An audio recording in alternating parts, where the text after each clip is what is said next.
Ang turo tungkol sa pagbibigay.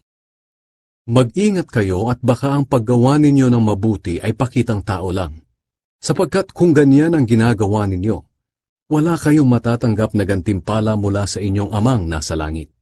Kaya kapag nagbibigay kayo ng tulong, huwag na ninyo itong ipamalita gaya ng ginagawa ng mga pakitang tao roon sa mga sambahan at sa mga daan upang purihin sila ng mga tao.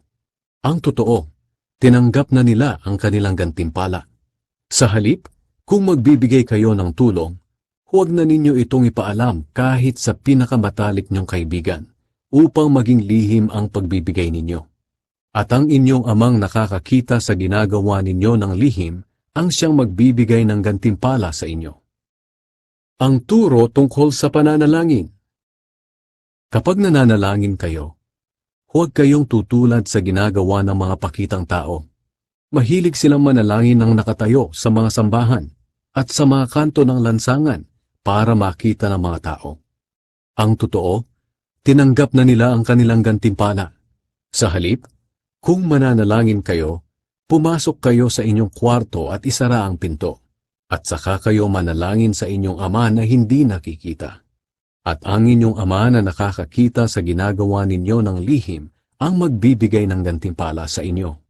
At kapag nananalangin kayo, huwag kayong gumamit ng maraming salita na wala namang kabuluhan, tulad ng ginagawa ng mga taong hindi kumikilala sa Diyos.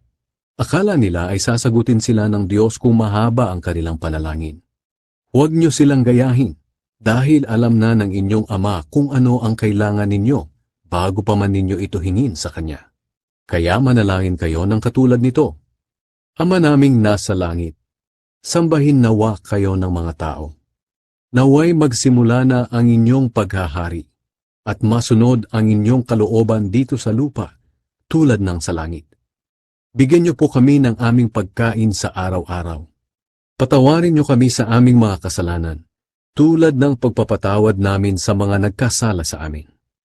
At huwag niyo kaming hayaang matukso, kundi iligtas niyo po kami kay Satanas. Sapagkat kayo ang hari, ang makapangyarihan at dakilang Diyos magpakailanman. Kung pinapatawad ninyo ang mga taong nagkasala sa inyo, patatawarin din kayo ng inyong amang nasa langit. Ngunit kung hindi ninyo sila pinapatawad, hindi rin kayo patatawarin ng inyong ama